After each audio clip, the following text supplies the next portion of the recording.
आत्मन्येव आत्मना सर्वं त्वया पूर्णं निरंतरम ध्याता ध्यानम नते चित्तम निर्लज्जम ध्यायते कथम।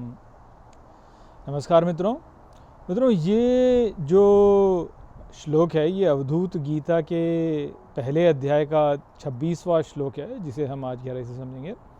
तो ये सबसे पहले इसके अर्थ को समझते हैं। तो जो श्लोक है वो कहता है, आत्मन्येव आत्मना सर्वम, अर्थात स्वयं में सब कुछ, त्वया पूर्णम निरंतरम, अर्थात तुम्हारे द्वारा निरंतर पूर्ण है।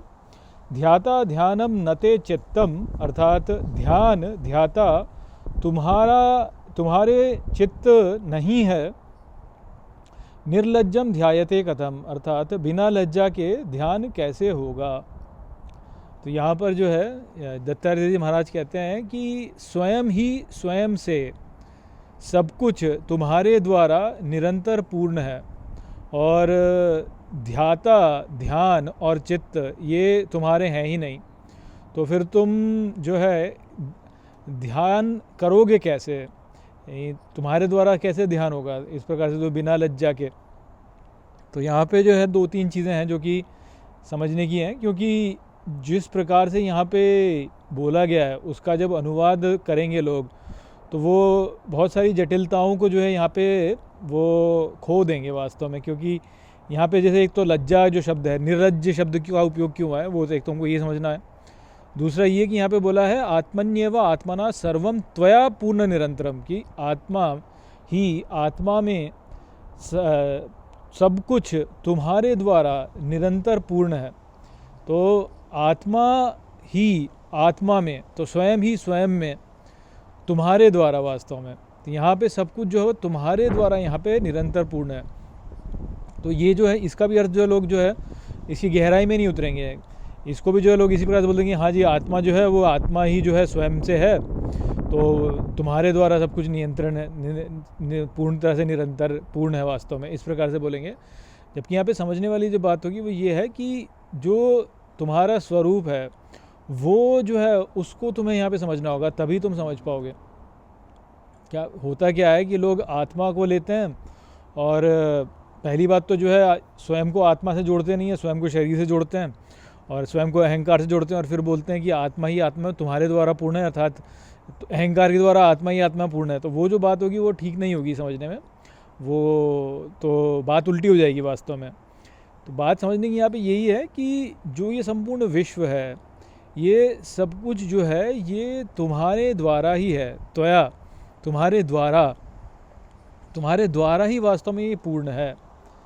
तो कहने का तात्पर्य ये है कि इस संसार को पूर्णता जो है वो हमारे द्वारा मिलती है, हम ही हैं जो कि संसार को पूर्ण करते हैं। अन्यथा आप ये कह सकते हैं कि संसार तो पूर्ण ही है पर हमारे द्वारा ही पूर्ण होता है, इस प्रकार समझने वाली बात है। बहुत यहाँ पे जो बात बोली गई है ना वो इतनी सटल है कि मैं समझाने में मुझे कठिनाई हो रही है। यहाँ पे ये जो समस्त ब्रह्मांड है, ये देखिए हम समझते, हमको जो हमारा एक सामान्य व्यक्ति का जीवन होता है वो इस प्रकार से होता है कि मैं एक इंडिविजुअल पर्सन हूँ जो कि इस वर्ल्ड में हूँ, और मैं इनकम्प्लीट हूँ, मुझे जो है मैं अभी पूर्ण नहीं हूँ, और मुझे पूर्णता के लिए जो है ये करना होगा या ये करना होगा।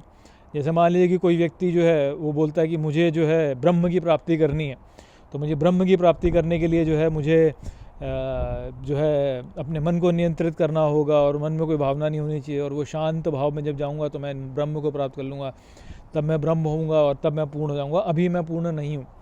तो इस प्रकार का भाव होता है व्यक्ति का। जबकि यहाँ पे दत्तात्रेय जी महाराज कह रहे हैं कि जो ये संपूर्ण जगत है, यहाँ पर जो भी कुछ है वो अपने आप में ही पूर्ण है तुम्हारे द्वारा। यदि तुम पूर्ण हो तो ये भी पूर्ण है, यदि तुम पूर्ण नहीं हो तो ये भी पूर्ण नहीं है। तो जब आप ये सोचते हो कि मैं ब्रह्म को प्राप्त करूँगा और तब मैं पूर्ण होऊंगा, तो ये जो बात है ना कि मैं ब्रह्म को प्राप्त करूँगा, उससे ही अपूर्णता हो जाती है वास्तव में। यदि आप ये बोलेंगे कि मैं पहले से ही ब्रह्म हूँ और ब्रह्म ही है वास्तव में, तो फिर वो पूर्णता अपने आप में ही है, उसके लिए कुछ पाने की आवश्यकता नहीं है। सिंपल लैंग्वेज में यदि बोला जाए तो बात ये है कि जो है वो पूर्ण ही है, सब कुछ अपने आप में जैसा है वो परफेक्ट है। यहाँ पे किसी भी चीज़ को परिवर्तित करने की हमें कोई आवश्यकता नहीं है। वास्तव में। और यदि आपको ऐसा लगता है कि यहाँ पे इस जगत में कुछ परिवर्तन की आवश्यकता है, तो इसका अर्थ ये है कि आपके अंदर पूर्णता नहीं है और जो है आपने जो है परम तत्व को प्राप्त नहीं किया। तो इतिहास में जितने भी महान लोग आए हैं और जिन्होंने भी बोला है, हम जिनको महान लोग मानते हैं और उन्होंने जो है बड़े बड़े काम किए हैं, तो वो सब भी वास्तव में यदि देखा जाए एक प्रकार से तो पूर्णता को प्राप्त नहीं है, यदि वो भीतर से ये अनुभव करते थे कि मेरे को इसको सुधारना है, मेरे को इसे ठीक करना है। वो यहाँ पे समझने वाली बात है कि जो जैसा है वो अपने आप में ही पूर्ण है, जो जैसा है वो अपने आप में ही पूर्ण है, हमारे द्वारा, मेरे द्वारा समझ रहे हैं। तो निर्लज्ज होकर कैसे ध्यान करोगे तुम? ध्याता ध्यान तुम्हारे चित्त ध्याता ध्यान जो है और चित्त वो तुम्हारे हैं ही नहीं वास्तव में, तो तुम जो है ऐसे निर्लज्ज होके कैसे तुम ध्यान करोगे? तो यहाँ पे जो शब्द उपयोग में आया वो भी क्या है? लज्जा। अब लज्जा को हम जो है मूल में जब हम समझते तो लज्जा का अर्थ हम समझते कि हाँ जी ये जो शेम है ना, ये लज्जा है वास्तव में जी। शर्म आना जो होता है, शर्म आती है जो, वो लज्जा है, जबकि वास्तव में लज्जा वो नहीं है। वास्तव में लज्जा का जो वास्तविक अर्थ है वो आप इसके शब्द से ही समझ सकते हैं। लज्जा, ल और जा, लय से जनित होने वाला। जैसे यदि आप, और ये सारी चीज़ें जो होती हैं ना, ये आपको ग्रंथों में पता चलती हैं। जैसे देवी महात्म्य दुर्गा सप्तशती में जो शुंभ और निशुंभ है, उसमें जो शुंभ है वो क्या है वास्तव में? वो लज्जा ही है वास्तव में, क्योंकि उसको समाप्त करने वाली जो देवी हैं वो लज्जा है वास्तव में। लज्जा देवी हैं जिन्होंने उनको नष्ट किया। यानी वैसे कहते हैं कि कौशिकी माता हैं, महासरस्वती हैं, परंतु महासरस्वती का लज्जा स्वरूप है वास्तव में। तो लज्जा हमको लगता है कि लज्जा है नहीं, तो भाई हमको शर्म आती है तो ये लज्जा है, जबकि लज्जा वास्तव में वो बात नहीं है। लज्जा वो नहीं है। लज्जा होता है कि लय से जनित होने वाला, कि जो शांति थी उस शांति में से उठ करके बाहर आना। तो यहाँ पे बोला है कि निर्लज्ज जो है वो कैसे वो कैसे जो है वो ध्यान कैसे होगा निर्लज्ज की? जो लय से जनित होगा, जब जो लय है उससे बाहर यदि आप आओगे तो बाहर निकल के तो फिर आप वहाँ पे ध्यान थोड़ी होगा। ध्यान तो वहीं है जहाँ पे लय है, लय में ही ध्यान है वास्तव में। तो इस प्रकार से बोल रहे हैं। वास्तव में ये बात भी पूरी तरह ठीक नहीं है कि लय से बाहर निकल के आओगे तो ही ध्यान होगा। ध्यान तो है, पहले से ही है वास्तव में। ध्यान में ही तुम्हारी अवस्था है भाई। जो भी ध्यान है वो हमारी अवस्था उसी में है वास्तव में। तो यहाँ पे हमें कुछ करने की आवश्यकता नहीं है वास्तव में इस जगत में।